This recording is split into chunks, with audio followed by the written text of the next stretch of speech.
very good evening all of you. Children, I welcome all of you to the channel Swatika Chemistry Tutorials. So today we have a class for 10th standard and we are going to start with the second chapter, that is acids, bases and salts. तो last class तक हम लोगों ने chapter 1 that is chemical reactions and equations complete किया था और हम लोगों ने इस चैप्टर से कुछ इंपॉर्टेंट क्वेश्चंस डिस्कस किए थे. नेक्स्ट हम स्टार्ट कर रहे हैं chapter number 2 that is acids, basis and salts. So children, आप लोगों को पता है हमारे पास बहुत सारे कंपाउंड्स होते हैं. For example water, H2SO4, NaOH, NaCl, etc. So there are many examples of compounds that we have around us. अब क्या होता है, इन कंपाउंड्स को ब्रॉडली हम क्लासिफाई कर सकते हैं into 3 categories, acids, basis and salts. ठीक है, जनरली हम ऑलमोस्ट सारे कंपाउंड्स को इन कैटेगरीज में डिवाइड कर सकते हैं, but there would always be some exceptions. So compounds can be either acidic, basic और they can be salts. Now we need to understand these terms one by one. तो इस chapter में हम क्या क्या पढ़ने वाले हैं, मैं पहले आपको उसका एक बार ब्रीफ दे दूं. सबसे पहले हम बात करेंगे अबाउट एसिड्स. एसिड्स में हम देखेंगे सबसे पहले तो इनकी डेफिनेशन डिस्कस करेंगे. हम कुछ एसिड्स की प्रेपरेशन डिस्कस करेंगे. So we'll be discussing some preparation methods. इसके बाद हम इनकी physical properties की बात करेंगे. We'll be discussing their physical properties. And then we shall be talking about their chemical properties. ठीक है? Their classification. Acids की classification में हम discuss करेंगे.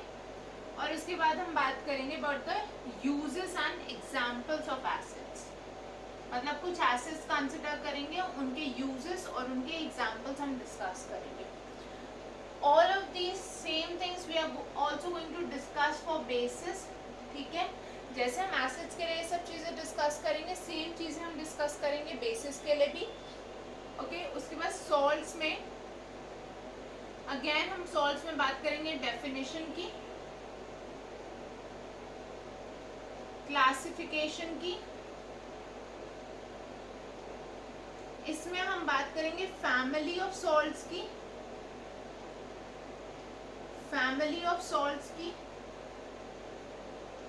हम बात करेंगे प्रेपरेशन की. Will be talking about properties. और उसके बाद हमारे पास कुछ बहुत इंपॉर्टेंट एग्जाम्पल्स होंगे जिनके हम यूजेस भी डिस्कस करेंगे.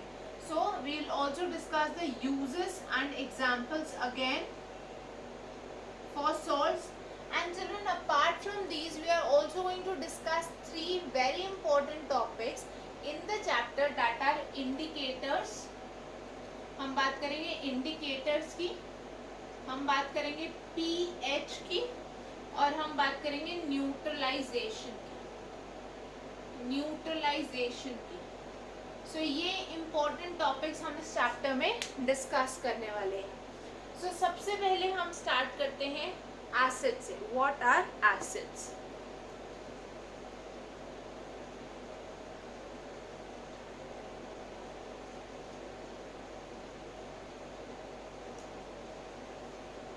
So let us start with the topic acids.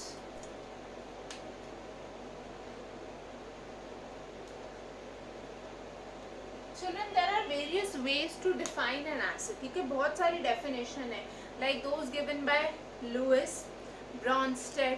Okay, then we have the Arrhenius definition. So there are many definitions according to which an acid can be defined. But हम जो definition discuss करने वाले हैं, that was given by a scientist named Arrhenius.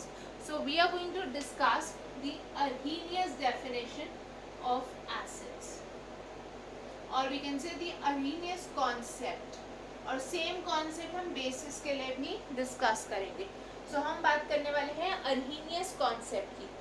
According to अर्हीनियस he said कि कोई कोई भी substance को आप एसिड तब बोलोगे जब वो वाटर में डिसोसिएट होगा into ions and one of these ions is going to be H plus, that is hydrogen ion.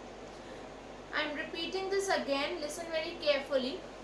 A substance is said to be an acid if it dissociates in aqueous solution to release H plus ions. Okay, Arrhenius concept के according कोई भी substance जो आपको aqueous solution में मतलब water में H plus ions या hydrogen ions दे रहा है तो उस सब्सटेंस को हम क्या बोलेंगे, an acid. Okay, so we can write down the definition. An acid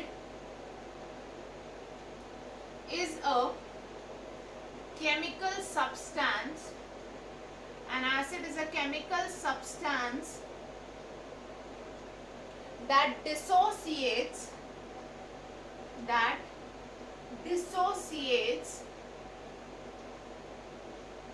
in the aqueous solution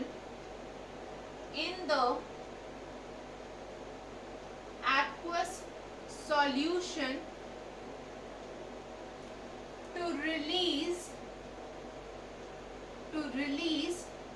H plus ions or hydrogen ions. Now children, before we discuss the examples of acids according to this concept, हमें यहाँ पे एक जो important चीज़ के बारे में discussion करना है, that is these H plus ions.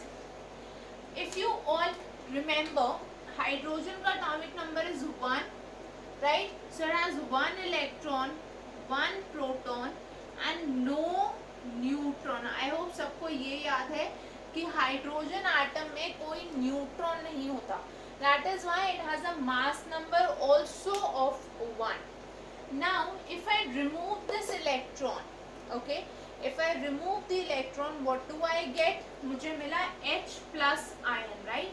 So in H plus ion there will be 1 proton, no electron and no neutron.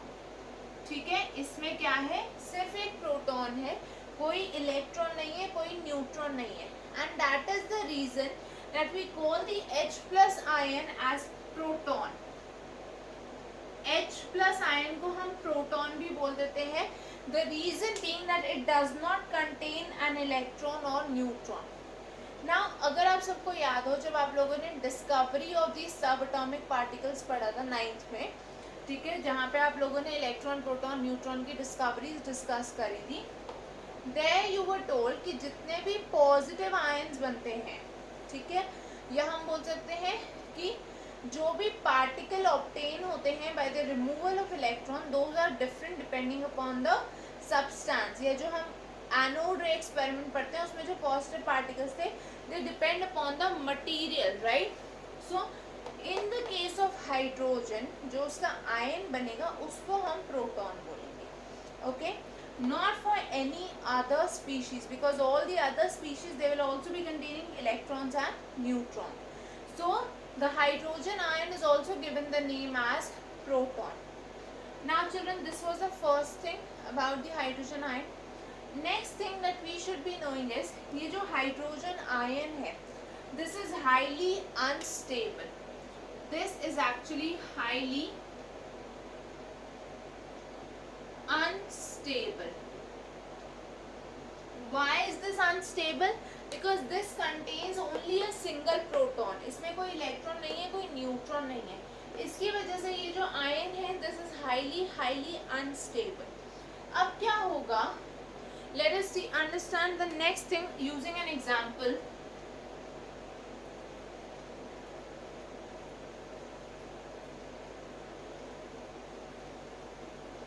We just discussed or we just saw that an arsenous acid is going to be a substance that will release hydrogen ions when it is present in the aqueous solution form. ठीक है, hydrogen ion release होंगे जब वो substance aqueous form में है, तो हम उसको बोलेंगे एज एन एसिड, राइट? तो अब क्या होगा चिल्ड्रन, एग्जाम्पल देख लेते हैं हम एसिड्स के. सपोज करो मैं HCl की बात कर रही हूँ. Okay, again this is in the aqueous solution. So aqueous HCl is going to give us H plus aqueous plus Cl minus aqueous. ठीक है, ये आयंस बनेंगे aqueous solution में. That's another important point. Okay, ये जो dissociation है that occurs only in the aqueous form, not in the gaseous form. Okay, if I have H2SO4, then I will get 2H plus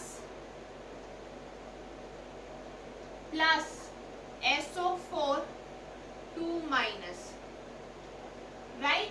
तो इसलिए हमने बोला कि HCl and H2SO4 these are aqueous solutions. Okay, remember dissociation into ions, dissociation into ions occurs only in aqueous medium, not in the gaseous state. ठीक है, जो dissociation होगी वो एक्वस मीडियम में होगी, गैसियस स्टेट में नहीं होगी. इसलिए हम डेफिनेशन में बोलते हैं कि एक्वस मीडियम में hydrogen ions are being produced. Now why am I discussing the gaseous state over here? Children, when I am talking of HCl, actually में जब H2 gas reacts with Cl2 gas, ठीक है, यहाँ जो product बनता है वो होता है HCl gaseous. ठीक है, this is the product that is obtained by the reaction of hydrogen and chlorine gases. इसको हम बोलते हैं हाइड्रोजन क्लोराइड. ठीक है, this is hydrogen chloride. Now when this HCl gas is dissolved in water,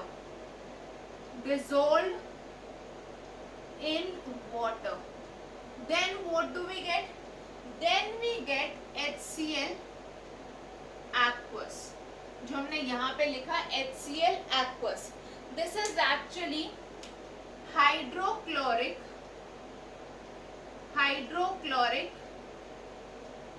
acid. तो hydrogen chloride क्या था? Gaseous form में HCl था, hydrogen chloride, that was obtained by the reaction between H2 and Cl2 gases. जब hydrogen chloride को, gaseous hydrogen chloride को हमने water में डिसॉल्व करा तो हमें मिला hydrochloric acid, which is actually an aqueous solution of HCl gas. ठीक है, हाइड्रोक्लोरिक एसिड क्या है? Aqueous solution of HCl gas. Children, I hope इतना सबको क्लियर हो गया. अब हम देखते हैं कि because H plus ion is unstable, so what happens to this ion?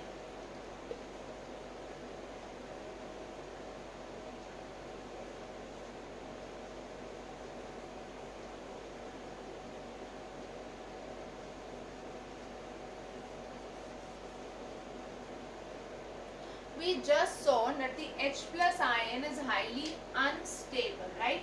तो अब होगा क्या?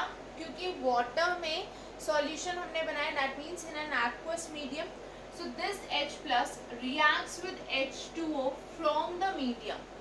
ठीक है, ये क्या करेगा? ये इससे रिएक्ट कर जाएगा to form H3O plus ion. Okay? H plus aqueous medium में वाटर मॉलिक्यूल से रिएक्ट करके H3O प्लस आयन फॉर्म करेगा. This H3O plus ion is known as hydronium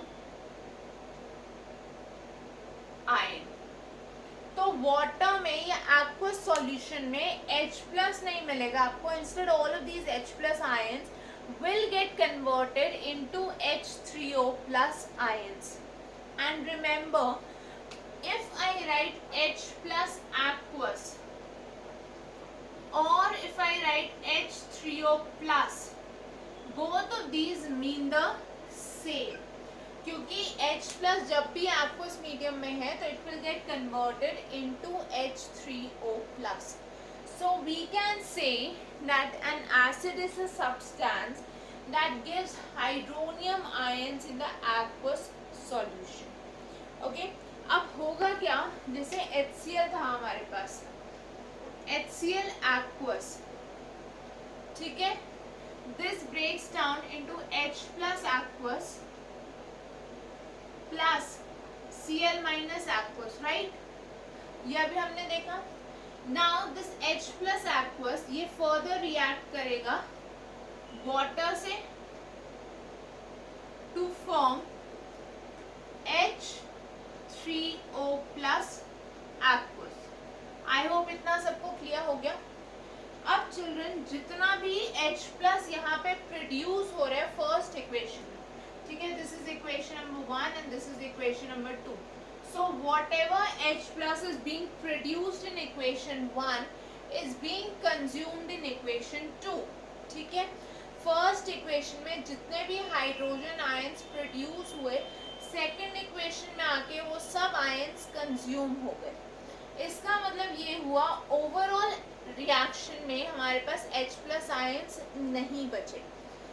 जितने भी H प्लस आयंस इक्वेशन 1 में प्रोड्यूस हो रहे हैं सेकंड इक्वेशन में वो सब कंज्यूम हो गए and they got converted into hydronium ion.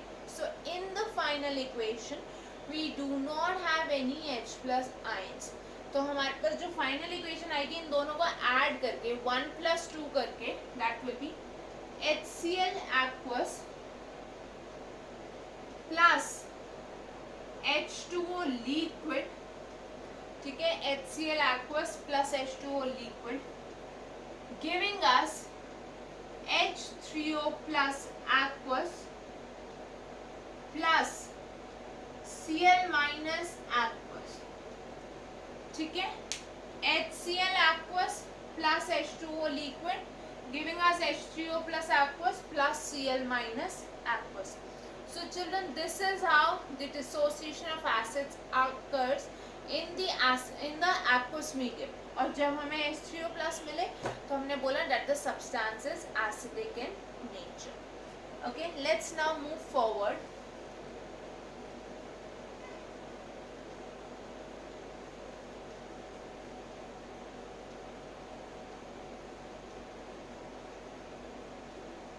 ये हमने देखी definition of acids Arrhenius concept के according. Next we are going to talk about the classification of acids. Children, अगर हम क्लासिफाई करें एसिड्स को, so there is not one method but there are multiple methods to classify acids. The first method is according to strength. Acid की strength के basis पे हमारे पास दो टाइप के एसिड्स होते हैं. We have strong acids and we have weak acids. ठीक है, स्ट्रॉन्ग एसिड्स और वीक एसिड्स, इन सबको अभी हम 1 by 1 डिटेल में डिस्कस करेंगे. अभी मैं सिर्फ आपको ब्रीफ में बता रही हूँ कि हमें कौन कौन सी क्लासिफिकेशन डिस्कस करनी है. Second is according to basicity. इसको भी अभी हम डिटेल में डिस्कस करेंगे that what is basicity. Basicity के बेसिस पे we have monobasic acids, dibasic acids and tribasic acids. इसके बाद हम डिस्कस करेंगे सोर्स के अकॉर्डिंग एसिड का क्या सोर्स है. सो सोर्स के according children we will be having organic acids और हमारे पास होंगे इनऑर्गेनिक एसिड्स. ठीक है, इसके बाद हम डिस्कस करेंगे on the basis of concentration के बेसिस पे we will have concentrated acids and dilute acids. ठीक है, और लास्ट क्लासिफिकेशन हमारी जो होगी that will be on the basis of molecular composition, मतलब एसिड का जो मॉलिक्यूल है उसका एक्चुअल कॉम्पोजिशन क्या है। अकॉर्डिंग टू दिस क्लासिफिकेशन हमारे पास होंगे oxy acids and hydra acids. तो इन सब चीजों को हम डिटेल में डिस्कस करेंगे, okay, and we will be talking about each of these with examples. So next class में हम ये सारी क्लासिफिकेशन डिस्कस करेंगे। मैं आपको बताऊंगी बेसिसिटी का क्या मतलब है, या स्ट्रेंथ का क्या मतलब है, मॉलिक्यूलर कॉम्पोजिशन एग्जैक्टली क्या मीन करता है, ठीक है, ऑर्गेनिक इनऑर्गेनिक कैसे देखेंगे हम। So we are going to discuss all of these, इनके हम एग्जाम्पल्स एक्सेप्शन सब कुछ डिस्कस करेंगे, ओके। टिल देन आप इसको रिवाइज करोगे, यहाँ से आपके जो भी डाउट्स हैं उनको आप कमेंट सेक्शन में पोस्ट करोगे या आप उनको इस ईमेल आईडी पे मेल करोगे, Swatika tutorials@gmail.com. Children, don't forget to like, share and subscribe to the channel. अपने फ्रेंड्स को भी बोलो to subscribe so that they can get more content on chemistry. Also children, if anyone is interested in having online classes for chemistry from classes 9 to 12, okay, online classes for chemistry classes 9 to 12, you can send an email on this ID, okay, and then the discussion can be taken forward. So अगर किसी को भी 9 से 12 standard के लिए chemistry की online classes की requirement है तो आप इस ईमेल आईडी पे एक मेल भेज सकते हो and then we can discuss it, okay. So that is for online classes for 9th to 12th chemistry, ठीक है। You can send an email on this mail ID. So that's all for today, children. Thank you everyone. Bye bye. Take care. See you all in the next class.